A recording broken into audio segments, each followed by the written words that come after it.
A prática de um lava-pés entre os irmãos, instituído pelo Senhor Jesus Cristo na Santa Ceia, e também a santa saudação de um ósculo do latim, que significa beijo na face, entre os irmãos, que está tão explicitamente escrito no Evangelho como mandamentos, por que essas práticas foram obscurecidas?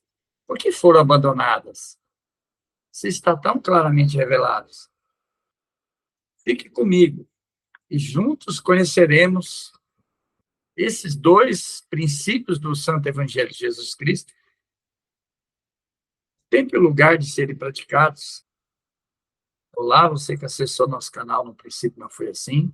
Se não foi inscrito, se inscreva, curte e compartilhe. Ósculo santo e lava-pés, mandamentos da lei do Evangelho, ao longo da história e na Bíblia Sagrada. Por que esses dois ensinamentos foram perdidos de vista? Textos são explicados por outros textos mais claros. E como se trata de doutrina do Evangelho, o assunto de hoje, que é ósculo santo e lava-pés, mandamento do Evangelho e da lei, também preciso citar o que escreveu o reformador Wesley durante a Reforma Protestante, sobre a ligação da lei e do Evangelho. Wesley advogou a harmonia perfeita da lei e do Evangelho. Há, portanto, a mais íntima ligação que se pode conceber entre a lei e o Evangelho. Por um lado, a lei continuamente nos abre caminho para o Evangelho e nos aponta. E, por outro, o Evangelho nos conduz ao cumprimento mais exato da lei. Obra de Wesley você também encontra, além dos seus escritos, chamado Obra de Wesley, no livro Grande Conflito, Casa Publicadora Brasileira, página 259, 260. Então, enquanto a lei nos indica o Evangelho nos leva ao cumprimento mais exato da lei. E isso foi o que esse grande reformador da Idade Média chegou à conclusão. Por que trazemos isso? Muitas vezes, ao depararmos com uma doutrina do Evangelho, alguém fala, não, mas não está na lei. Na lei não está escrito isso. Outra pessoa, quando mostra na lei, ele diz, no Evangelho não fala isso. A lei de Deus e o Evangelho formam a base, as normativas do juízo final. Nós vamos ver o que diz a palavra de Deus, tanto da lei como do Evangelho. Vocês vão perceber que as normativas do juízo final, os princípios sobre os quais, os juízos sobre os quais o povo de Deus será julgado, toda a humanidade, terá como base a lei e o Evangelho. Fazemos menção, abra sua Bíblia, em Eclesiastes 12, verso 13 a 14. Veja bem, vamos abrir a Bíblia, você que está em casa, nos acompanhando, ou no trabalho. Abra sua Bíblia, Eclesiastes 12, verso 13 a 14. Assim diz o Senhor. De tudo que se tem ouvido, o fim é, teme a Deus e guarde os seus mandamentos, porque esse é o dever de todo homem, porque Deus há de trazer a juízo toda obra, e até tudo que está encoberto, quer seja bom, quer seja mal. Eclesiastes capítulo 12, verso 13 a 14. Então, aqui está claro que é nosso dever obedecer os 10 mandamentos, porque, embora a lei não nos salve, somos salvos pela graça, mas a lei é o que santifica o povo de Deus. A lei é a normativa de vida do povo de Deus, são os princípios do governo do reino de Deus, reino eterno e lei eterna. Portanto, em Eclesiastes está bem claro que a obrigação de guardar a lei é por causa do juízo, para não ser achado em falta. Não é para se salvar, mas como salvos, a necessidade de santificação, e a santificação vem pelas obras da lei. A justificação imputada é pela fé. Então, vimos aqui na lei que tem uma relação. O juízo tem como base a lei de Deus, e o ser humano tem uma relação com a lei de Deus por causa do juízo, para não ser achado como um salvo desobediente. Não tem como nós você necessita ser um salvo obediente. Romanos 2, verso 13 e o 16, também deixa claro, falando da normativa do Evangelho, que de igual maneira é base para o juízo. Assim diz o Senhor.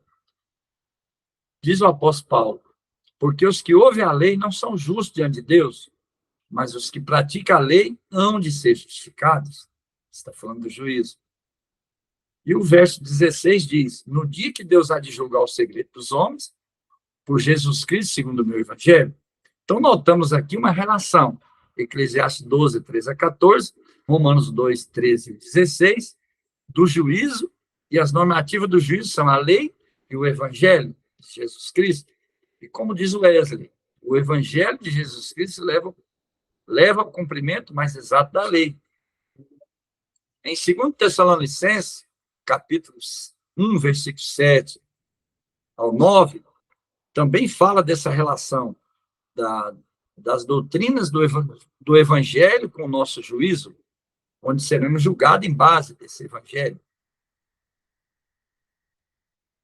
E a vós que sois atribulados, descanso conosco, quando se manifestar o Senhor Jesus desde os céus, com os anjos do seu poder, como labareda de fogo, tomando vingança dos que não conhecem a Deus e dos que não obedecem ao evangelho de nosso Senhor Jesus Cristo, os quais, por castigo, padecerão uma eterna perdição, ante a face do Senhor e a glória do seu poder, segundo Tessalonicenses 1, verso 7 a 9.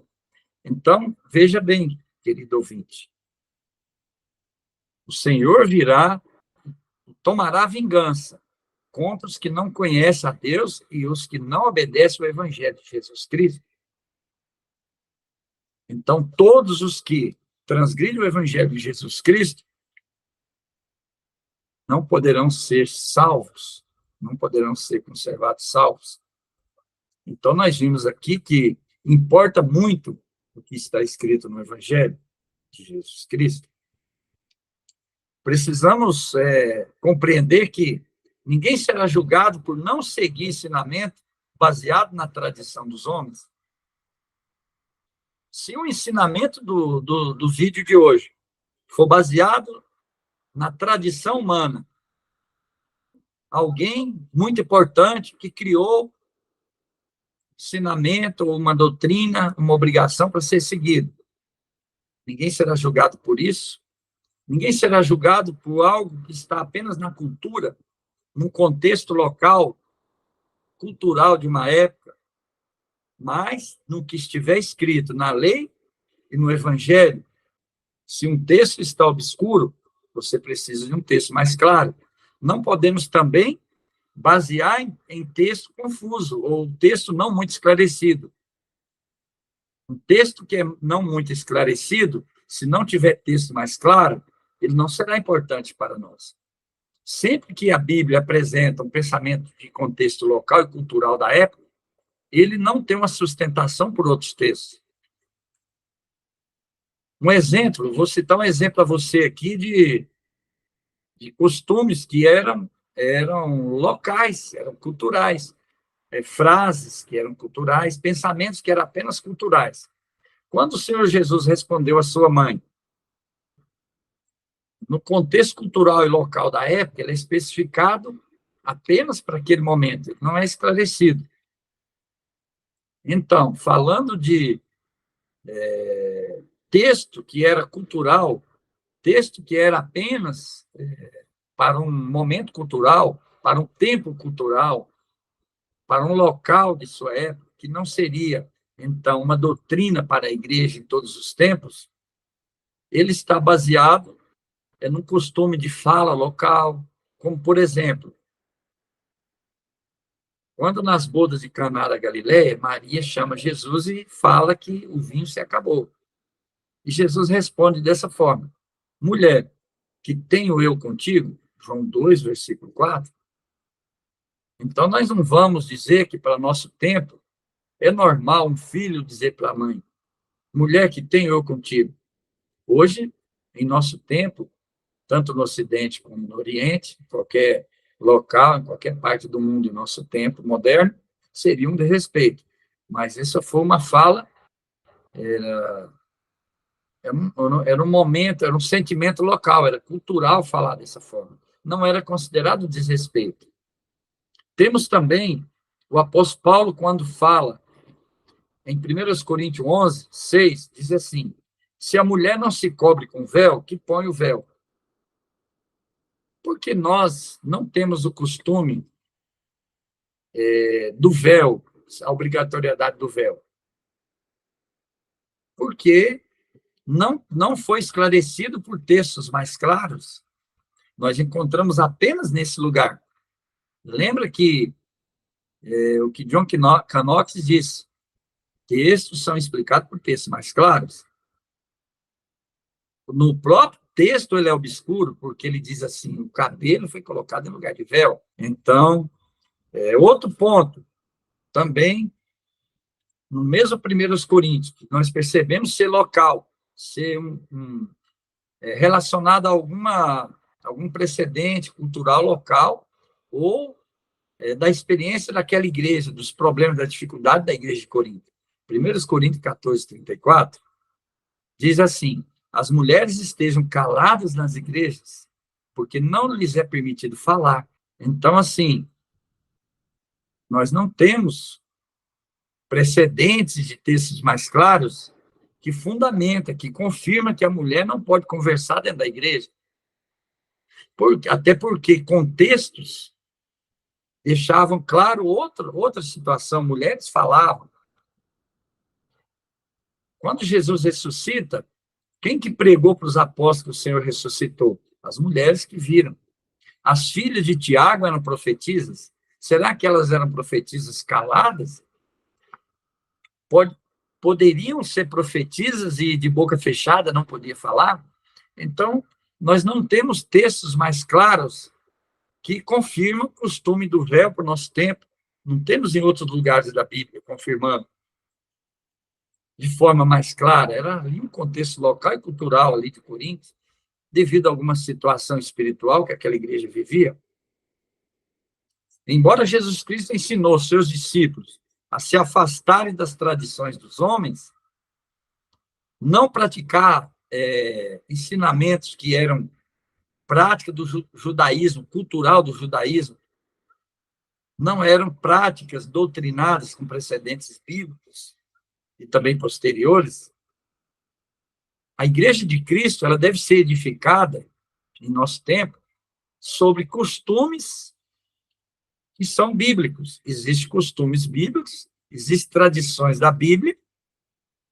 O que é tradição da Bíblia e costume bíblico? É aquilo que foi ensinado de geração em geração. Textos com textos mais claros. Então, nós precisamos praticar isso. Agora, a igreja modelo para todas as épocas, ela tem essas tradições e costumes que foram ensinados por Jesus, foram confirmadas por Paulo e praticadas em todas as eras. Então, vamos perceber aqui uma diferença dos costumes e tradições que são doutrinados claramente, com textos mais claros, daquilo que foi tradição, que foi rejeitado por Jesus Cristo, tradição dos anciãos, tradição dos antigos sacerdotes judeus que o povo judeu passou a seguir nos dias de Cristo. Então, veja vocês, 2 Tessalonicenses, abra sua Bíblia. 2 Tessalonicenses, capítulo 2, verso 15, que disse Jesus, que diz o apóstolo Paulo, inspirado por Jesus. Então, irmãos, estai firmes e retende as tradições que foram ensinadas, seja por palavra, seja por epístola nossa. 2 Tessalonicenses 2,15. Na Bíblia King James, 1511, a Bíblia King James fiel. Não é King James atualizada, não. É a King James fiel. Diz assim ainda do mesmo verso, 2 Tessalonicenses 2,15. Veja você que está escrito. Abra sua Bíblia. Portanto, irmãos, estai firmes e retende as tradições que foram ensinadas, seja por palavra, seja por carta nossa. Então, voltando, porque não temos véu, e falar para a mãe, o filho falar, mãe, mulher, que tenho contigo, por que não podemos praticar isso hoje? Porque isso claramente foi um costume local, uma tradição local, cultural do seu tempo. E voltando aqui, o que significa reter as tradições? O significado bíblico de reter as tradições é a capacidade de você de compreender, de lembrar do ensinamento e corretamente ensinar os princípios que são bíblicos, praticar na vida diária. 1 Coríntios, capítulo 11, verso 2, na Bíblia King James Fiel, 1611, que é uma Bíblia de tradução literal muito boa, diz assim: retende as ordenanças como vou-lhe entreguei. Então, tudo que Paulo ordenou no Evangelho, que foi ensinado em vários lugares da Bíblia, textos explicados por textos mais claros, então tem que ser praticados. E diz assim o apóstolo Paulo, em 2 Tessalonicenses 3, verso 6. Você que chegou agora em nosso canal, em nosso vídeo, acompanhando nós, o tema de hoje é ósculo santo e lava-pés, ensinamentos do Evangelho de Jesus Cristo na Bíblia e na história. Em 2 Tessalonicenses 3:6, falando das tradições ensinadas no Evangelho, diz assim: mandamos, porém, irmãos, em nome de nosso Senhor Jesus Cristo, que vos aparteis, ou seja, se afasta de todo irmão que andar desordenadamente, e não segundo a tradição que de nós recebeu. Então, toda tradição que foi recebida dos apóstolos, a própria palavra está dizendo. Se ela foi uma tradição, porque não foi um ensinamento somente local, como o véu era somente local. Ela era praticado, ensinado desde Jesus e por todos os apóstolos.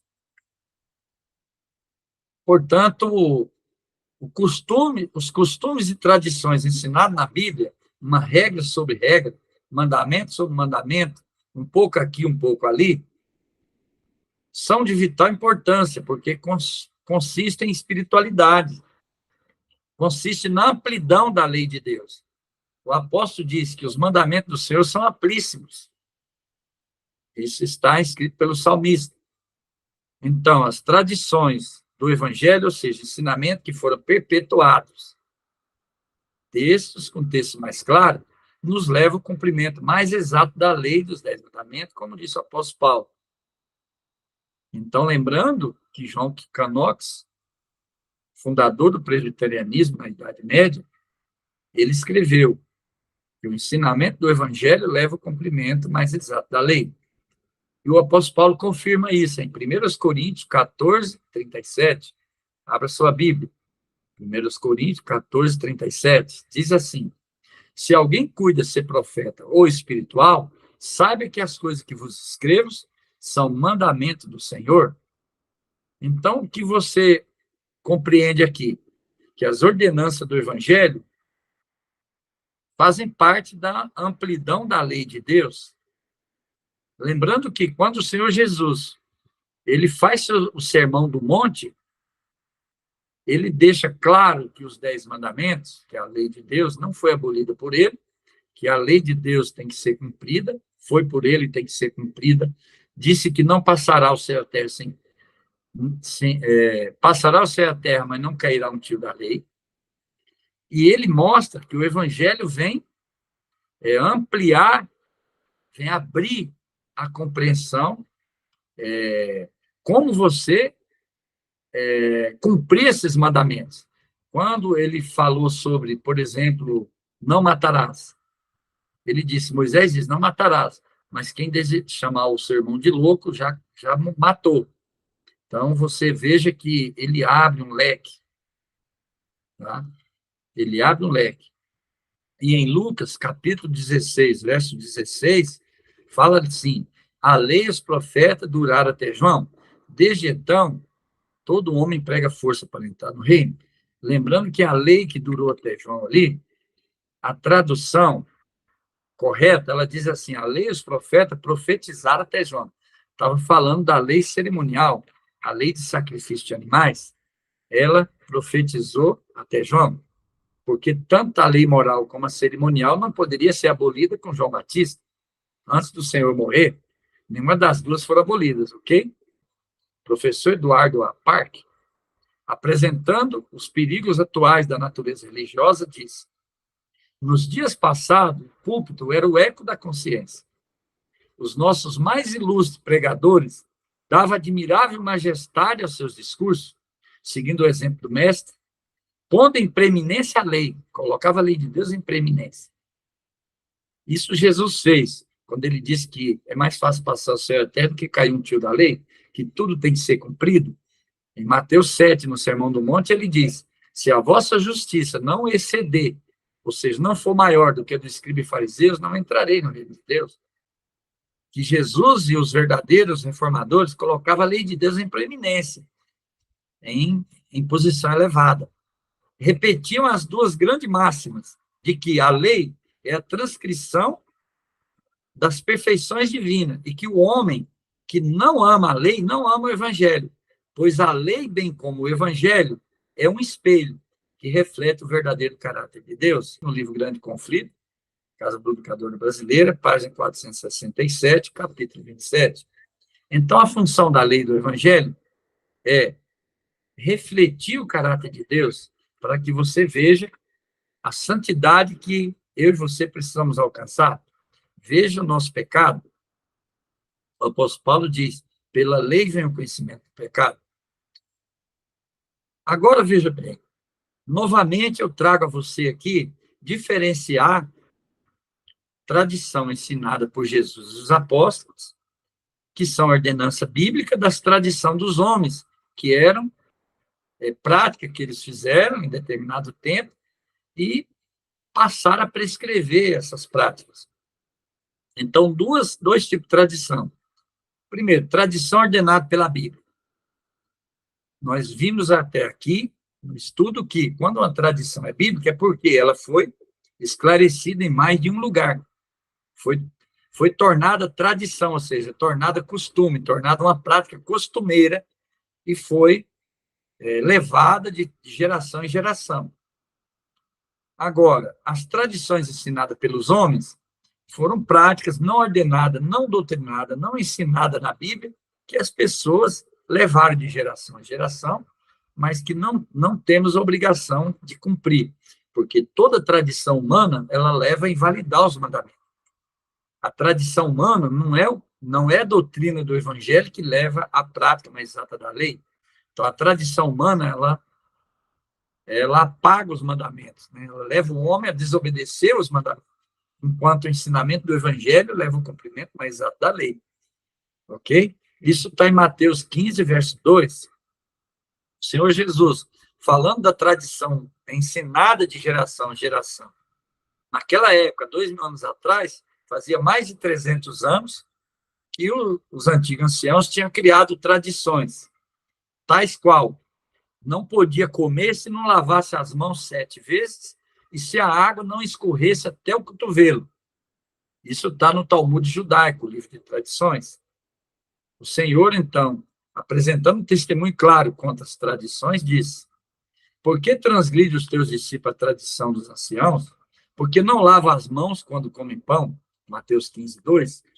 Esse lavar a mão aqui era várias vezes.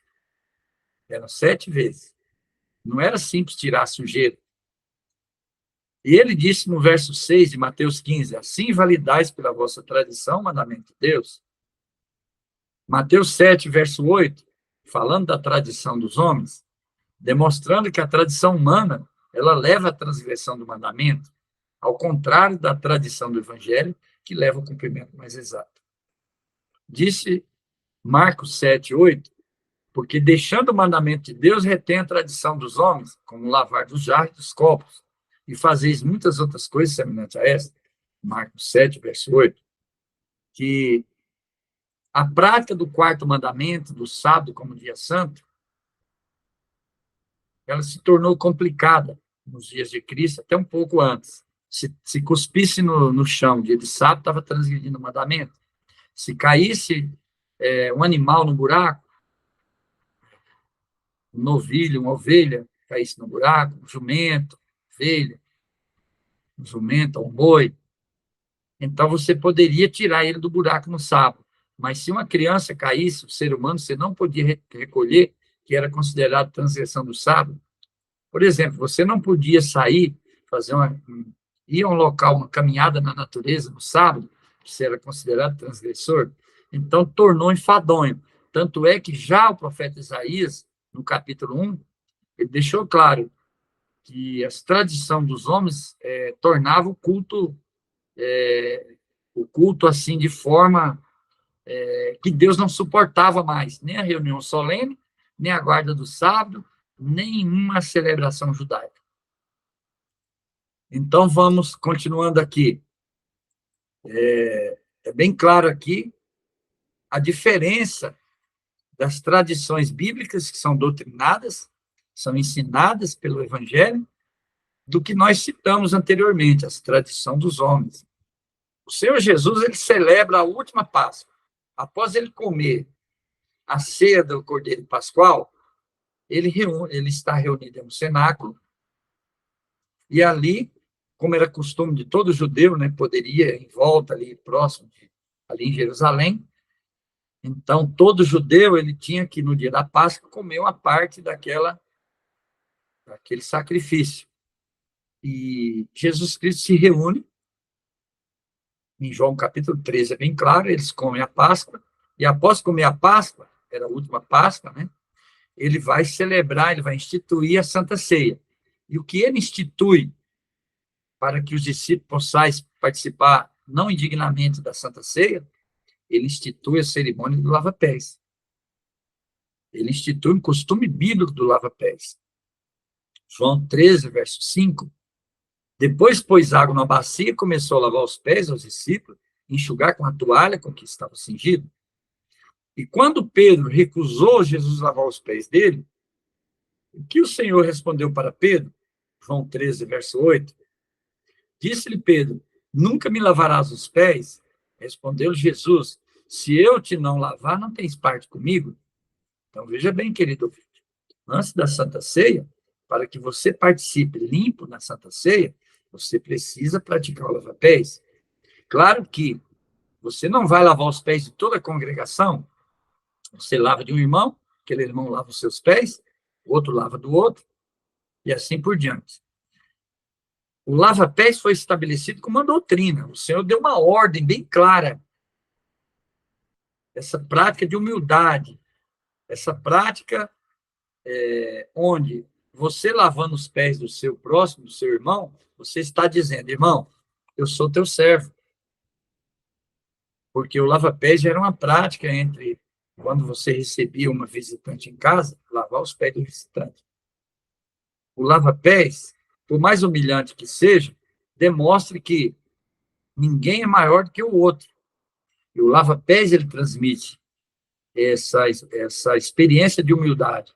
Ao você lavar os pés do seu irmão, eu lavar o pé do meu irmão, eu demonstro para ele que eu sou servo dele, eu sou servidor, eu não estou maior do que ele. João capítulo 13, verso 14, o Senhor Jesus, ao lavar os pés de um por um, Pedro tenta rejeitar, o Senhor Jesus disse, se você não participar desse lava-pés, você, na Santa Ceia, quem não pratica não tem parte comigo. Veja bem, querido ouvinte, o Senhor mesmo ontem, eternamente, João 13, verso 14, ele disse, se eu, o Senhor e Mestre, vos lavei os pés, vós deveis também lavar os pés uns aos outros. João 13, verso 14. Então, vocês vejam a diferença da tradição bíblica. Ele disse, vós deveis lavar. Ele ordena a igreja lavar os pés uns aos outros. Será que a doutrina para os apóstolos era só para eles? Era um costume só dos apóstolos? Ou é para a igreja em todas as épocas? Você sabe a resposta. Marcos 10, verso 15, ele disse, porque o Filho do Homem também não veio para ser servido, mas para servir, dar a vida em resgate de muitos. João 10, verso 15, por que o Senhor Jesus, quando ele coloca a bacia após comer a Páscoa do Cordeiro, e antes de celebrar a Santa Ceia, ele vai e lava os pés, uns por um. Porque ele, como ser humano, ele veio nos servir. Ele veio como irmão. Ele veio dar o exemplo de humildade. Pelo fato dos discípulos não aceitar se humilhar, o Senhor os repreendeu e disse, abra sua Bíblia, porque eu vos dei o exemplo para que, como eu vos fiz, façais também. Na verdade, vos digo, que não é o servo maior do que o seu senhor, nem o enviado maior do que o que enviou. Se sabeis essas coisas, bem-aventurados sois se as fizerdes. João, capítulo 13, 14 a 17.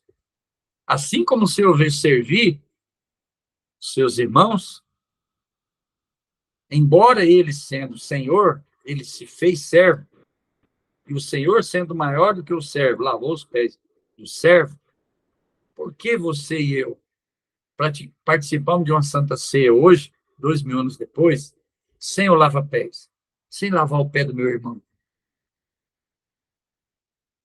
Lembrando ainda, que quando o Senhor vai lavar os pés de João, de Pedro, ele diz, não me lavarás os pés.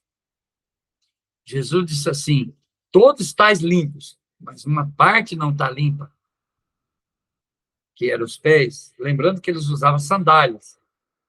Então, pelo natural, ele explicou o espiritual. Assim como eles já tinham sido limpos pelo batismo, e você, meu irmão, que participa de Santa Ceia, sem o lava-pés, você foi lavado pelo batismo. Mas assim como os pés sujam as sandálias, naquela época sujava de pó, nosso coração ele suja pelo orgulho, muitas vezes nós nos achamos melhor, muitas vezes nós ficamos tão felizes por ter um dom que às vezes o irmão não tem, que nós nos sentimos maior do que o irmão. Então, mas quando lavamos os pés antes de participar da Santa Ceia, nós lavamos o orgulho. O que o senhor estava lavando ali? O orgulho. E agora ainda temos um precedente, o contrário da questão do véu lá. Temos mais um precedente. Além de João capítulo 13, ele ter a clareza do mandamento do Senhor, ainda temos um precedente. O Senhor Jesus na casa do fariseu. Aquele fariseu que foi rejeitado pela nação por ter lepra, o Senhor cura, o limpa, e o fariseu, então, ele faz uma festa, ele faz um banquete em homenagem a Jesus Cristo. E naquele banquete, o que aconteceu? Uma mulher que foi, Jesus expulsou os demônios daquela mulher, ela leva um unguento para lavar os pés de Jesus. E todos ali na mesa, aquela mulher se inclina, aquela mulher derrama aqueles ungüentos sobre a cabeça de Jesus, e chorando sobre os pés de Jesus, ela enxuga os pés, as lágrimas dos pés. Então ela faz tipo um lava-pés com lágrimas. E o que o Senhor disse em Lucas 7:44? Ele deu uma repreensão para Simão, porque Simão pensou assim, tudo bem, ele me curou, mas se esse homem fosse profeta, ele saberia que essa mulher, o passado dela é obscuro. Essa mulher vivia no pecado. Então, o Senhor Jesus, então ele lê o coração de Simão. E ele diz assim para Simão. Ele diz assim, Simão, alguém tem uma dívida muito grande e é perdoado. Outra pessoa tem uma dívida pequena e é perdoado. Aqueles que foram perdoados, que tinha dívida grande, foi perdoado da dívida grande. E o que tinha uma dívida pequena, foi perdoado daquela dívida pequena. Qual que amou mais o Senhor que perdoou? O que tinha dívida maior ou menor? Simão, claro, Senhor, aquele que tinha dívida maior. Então Jesus olha para a mulher e diz, voltando para a mulher, disse a Simão, vê tu essa mulher? Entrei na tua casa, Simão. Entrei na tua casa, Simão. Não me deste água para os pés, você não me lavou os pés. Mas essa regou-me os pés com lágrimas e me enxugou com seus cabelos. Lucas 7:44. Então o Senhor, ele cobrou dele isso aí. Essa mulher, ela tinha uma dívida maior do que a sua. Então ela me amou mais do que você. ela ungiu a minha cabeça. E ela chorou sobre meus pés, lavou meus pés com suas lágrimas. E falando do lava-pés, era tão costume bíblico que em 1 Timóteo 5, capítulo 5, verso 10, grava aí, 1 Timóteo 5, 10. Uma mulher só podia ser inscrita como viúva se lavou os pés aos santos. Se ela nunca praticou lava-pés na Santa Ceia, ela não poderia ser inscrita como viúva. Quantas mulheres hoje são aceitas como viúva nas igrejas? E por causa do erro de não obedecer o evangelho, os líderes da igreja dela não ensinaram ela a praticar o lava-pés. Então, são precedentes. Nós já vimos aqui 3 precedentes do lava-pés. Em 3 contextos diferentes. Ao contrário da questão de alguns que querem que a mulher tem que ter um véu literal na cabeça. Enquanto não está muito claro ali, 1 Coríntios é somente ali, diz assim, o cabelo foi posto no lugar de véu. O cabelo é um véu natural da mulher. Voltando aqui, temos uma palavra imperativa de Cristo sobre o lava-pés. Em João 13, verso 14, é uma ordem. Ele disse, ora, se eu, Senhor e Mestre, vos laveis os pés, vós deveis também lavar os pés uns aos outros. Então, não pode ter uma Santa Ceia sem um lava-pés. João 13, 14 a 17. Agora, falando do outro ponto que tem uma igual relação, uma correlação com o lava-pés, que é o costume bíblico, do mandamento, do evangelho, do ósculo santo. Então, eu preciso te esclarecer que, embora existam vários tipos de beijos, embora, em um determinado momento na história da igreja, após a morte dos apóstolos, alguns beijavam na boca, tá? Mas não é esse o ensinamento do evangelho. O evangelho chama o beijo de ósculo. Ósculo quer dizer beijo na face. Ele não é um básio. Básio é beijo na boca.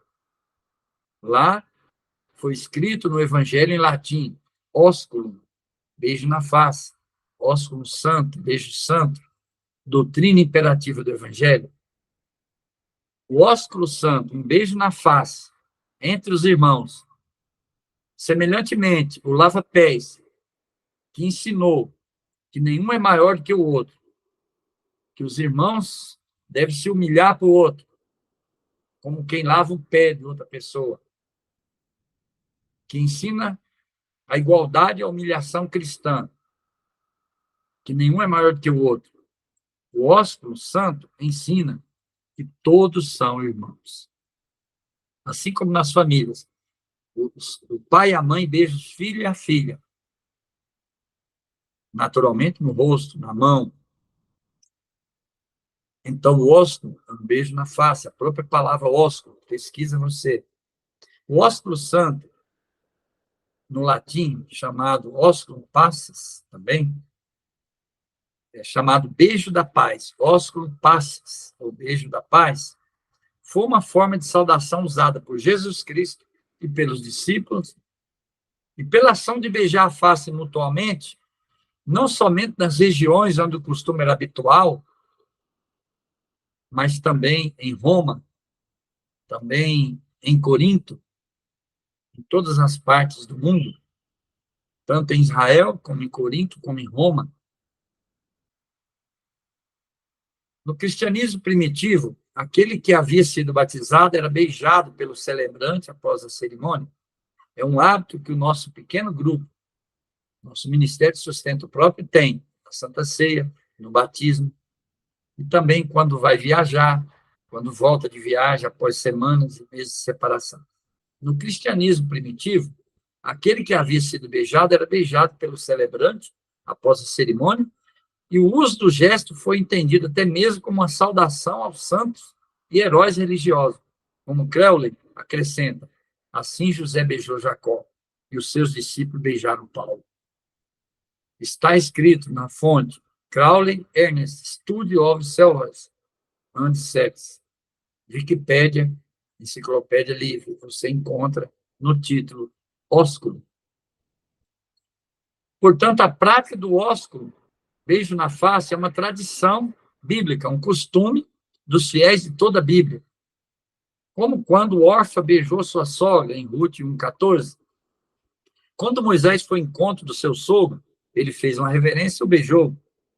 E perguntaram-se um ao outro sobre o bem-estar e entraram na tenda. Êxodo 18, verso 7. E quando Jacó lutou com o Senhor, ao encontrar Esaú, ele correu em direção a ele, caiu em seu pescoço e beijou. Então, a palavra o pescoço, porque beija na face. Gênesis 33, 4. E quando o apóstolo Paulo também recomendou os fiéis da cidade de Corinto, de Roma, e também os de Tessalônica, que saudassem uns aos outros com o ósculo santo, Pedro recomenda a prática na epístola aos estrangeiros, do Ponto, da Galácia, da Capadócia, da Ásia, da Bitínia, segundo 1 Pedro, conforme os textos seguintes que eu vou citar para você. Não era um costume local, um costume em todo mundo, onde o evangelho foi pregado. Em 1 Coríntios 16, 20, saudai-vos aos outros com ósculo santo. Em 2 Coríntios 13, 12, saudai-vos aos outros com ósculo santo.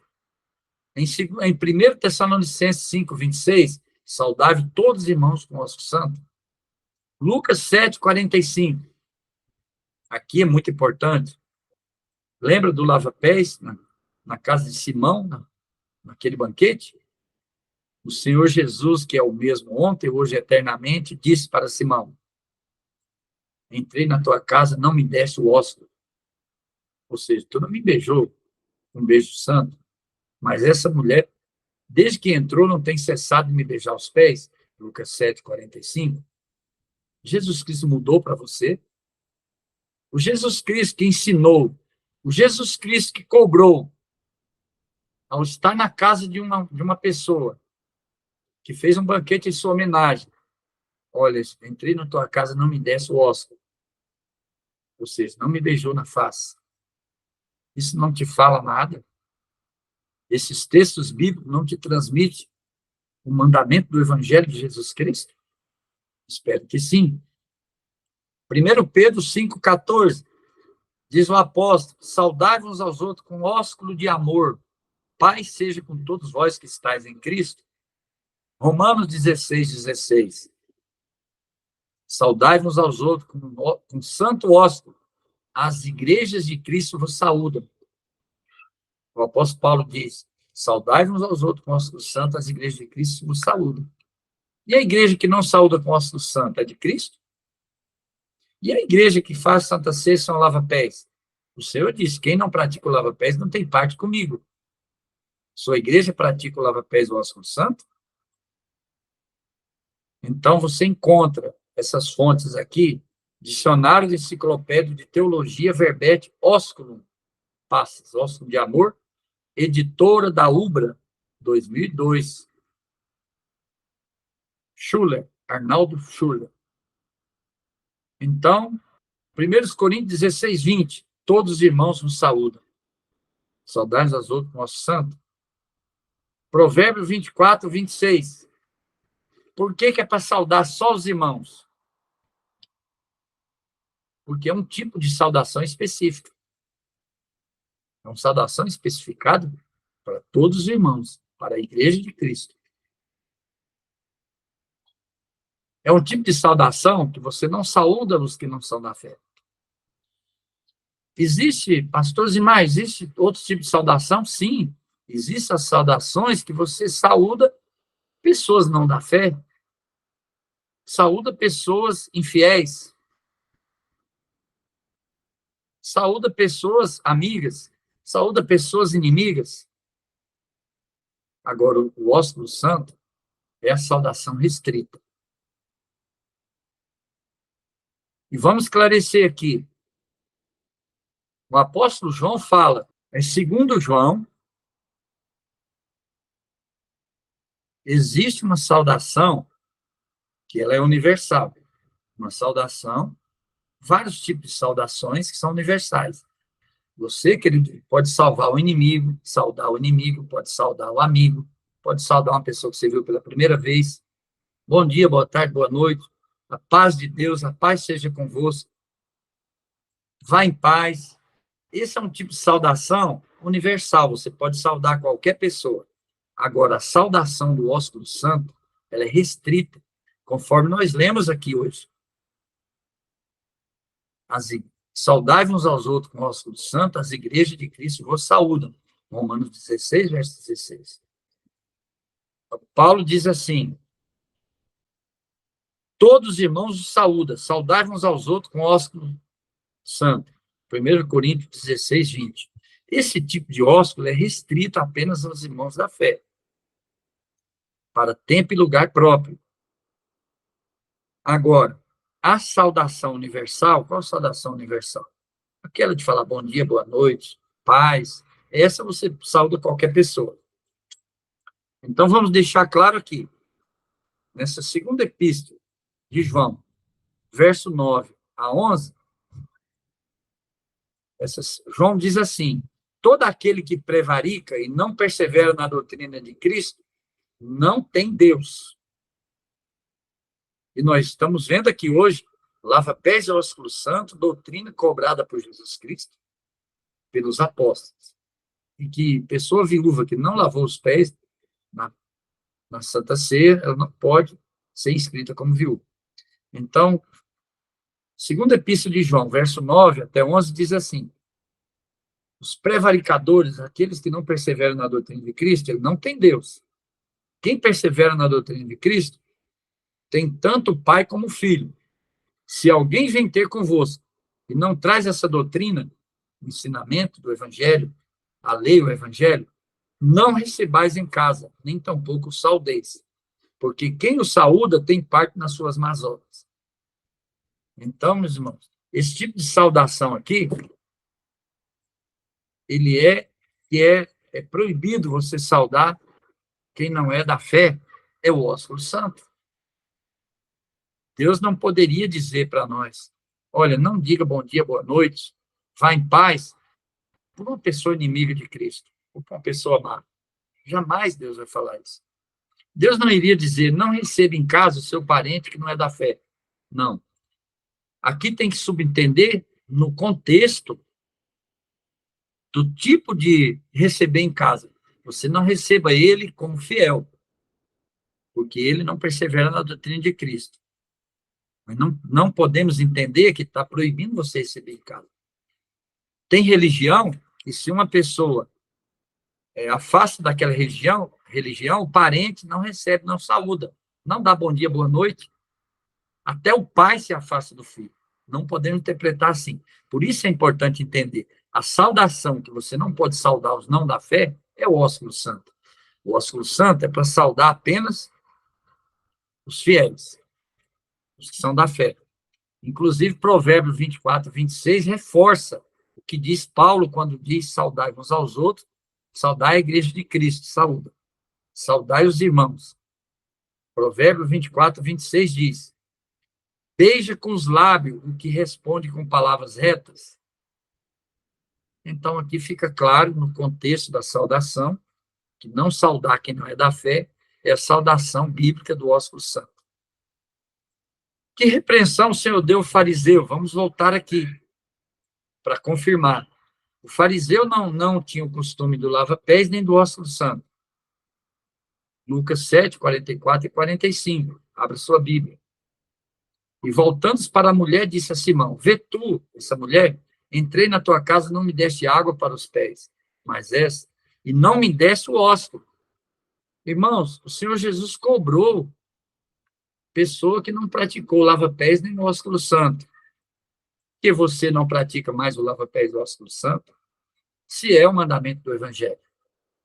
Então, fica a pergunta.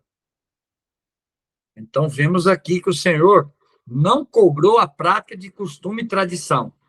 Quem diz que o ósculo santo, o lava-pés, é uma tradição da época, está colocando Jesus na dificuldade. Jesus diz que a tradição dos homens não é para cumprir, mas a tradição da Bíblia é para ser cumprida. Mateus 15, 13. Jesus diz em Mateus 15, 13, que toda planta que meu Pai Celestial não plantou será arrancada. E o contexto de Mateus 15 é a tradição, ou seja, é para retirar toda planta nociva, que é a tradição dos homens, que toma o lugar do mandamento. Tudo que for tradição do homem é para ser arrancado. Jesus não ensinou lava-pés e ósculo santo para ser arrancado, porque não é tradição dos homens. Era costume de Jesus, uma tradição, segundo o seu costume, a sinagoga de sábado, Lucas 4,16. João 10,32, é muito importante você gravar em seu coração que, ao contrário do que dizem, no Antigo Testamento o povo vivia a lei do Pai, no Novo vive o mandamento de Jesus. Isso não é verdade. O Senhor Jesus diz em João 10,32, tenho-vos mostrado muitas coisas boas precedentes do meu Pai. E ele não estava só, o Pai estava nele. Ele disse para Filipe e Natanael, que perguntou para ele, mostra-me o Pai. Ele disse, você não vê o Pai em mim, nas obras que eu faço? Assim como eu vi o Pai fazer, eu fiz. Então, tudo que Jesus ensinou foi procedente do Pai. João 10,32 e outros versos. Agora, qual costume bíblico a Igreja de Cristo tem? Lava-pés, ósculo santo, Santa Ceia, guardar o sábado segundo o mandamento. Qual atitude o Espírito Santo nos ordena tomar com relação a quem escandaliza contra a doutrina do ósculo santo? E se alguém escandalizar contra o ósculo santo? O que diz o apóstolo Paulo? Olha que é muito grave. Lembra de 2ª Epístola de João, verso 9 a 11. Saudai-vos aos outros com o ósculo santo, as igrejas de Cristo vos saúdam, e rogo, irmãos, que noteios que caso de dissensão e escândalo contra a doutrina que aprendesse, desviai-vos deles. Então, quem saúda com o ósculo santo? As igrejas de Cristo. As igrejas de Cristo por todo o mundo, conforme nós lemos aqui, em vários, já era uma religião mundial. Em 2 Tessalonicenses 3, verso 6, é nos ordenado a reter e cumprir as tradições que foram doutrinadas pelas igrejas em todo o mundo. 2 Tessalonicenses 3, 6. Mandamos, irmãos, em nome de nosso Senhor Jesus Cristo, que vos aparteis, ou seja, se separa de todo irmão que andar desordenadamente, não segundo a tradição que de nós recebeu. Qual tradição que foi recebida?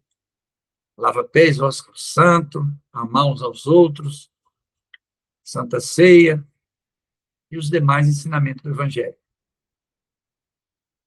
E dizem também que o ósculo santo era um costume cristão, uma doutrina que não devemos mais seguir. Então, sendo assim, deveria pegar a Bíblia e mostrar, olha, só tem em Corinto, o ósculo santo só foi dado como véu, foi dado só ali, só tem ali o véu, não tem lugar nenhum mais.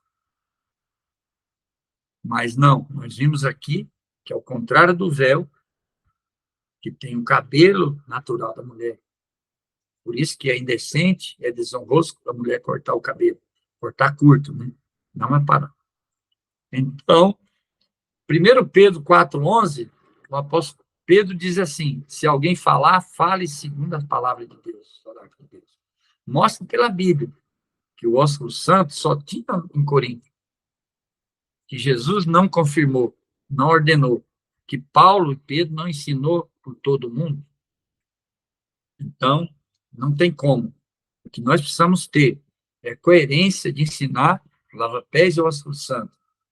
Tem cuidado de ti mesmo e da doutrina. Persevera nessas coisas, fazendo isso te salvarás a ti mesmo, como também os que te ouvem.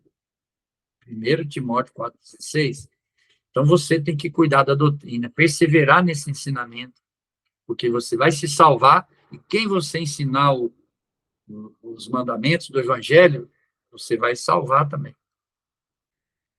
Porque nós lemos anteriormente que quem não obedecer o que Paulo ensinou nas epístolas do Evangelho vai ser réu do juízo. Quem não vive o ensinamento de Paulo no Evangelho vai ser réu do juízo.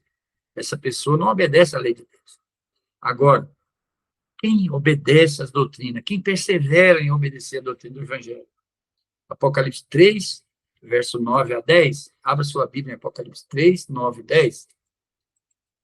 Eis que eu farei os da sinagoga de Satanás, aos que se dizem judeus, ou seja, se dizem fiéis, mas mentem. Eis que eu farei que venham e adorem prostrado a teus pés e saibam que eu te amo. Como guardaste a palavra da minha paciência, também eu te guardarei da hora da tentação que há de vir sobre todo mundo para tentar os que habitam na terra. Então haverá um momento final na consumação do grande conflito em que Deus vai fazer pessoas se dizem judeus, se dizem povo de Deus, porque Paulo diz que judeu é o que é da fé, ou seja, pessoas fiéis da fé vão ser atacados pela sinagoga de Satanás. E Deus vai fazer esses falsos judeus prostrar os pés do povo de Deus e adorar os pés do povo de Deus, porque perseverou na doutrina do Evangelho.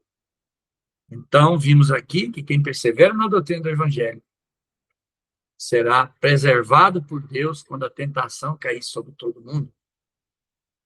Agora, como saudar com ósculo santo? Como praticar também o lava-pés?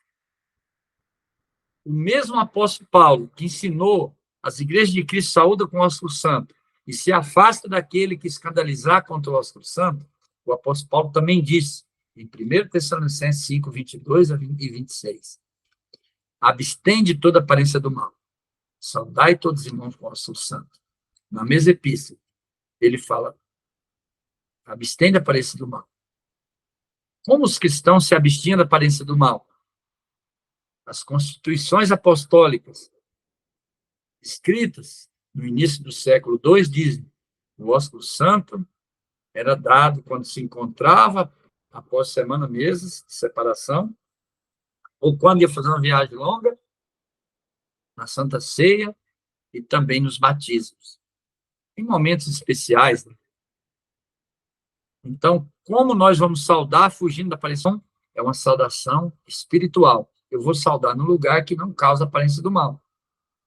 Em 1 Coríntios 14, 40, Paulo ainda diz, faça tudo decentemente e com ordem.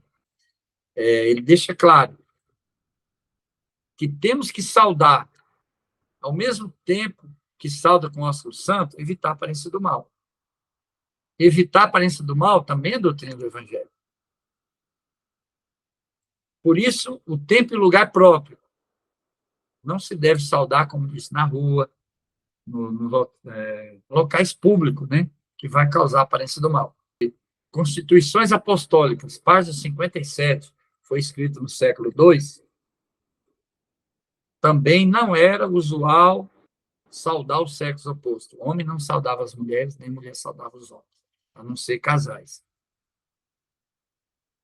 Então, isso também está no Comentário Bíblico Adventista, volume 7, 257 e 258. Homem saúda homem, mulher saúda mulher. Por que a quebra dessas doutrinas, então, viola a lei de Deus? 1 Coríntios 14, 37.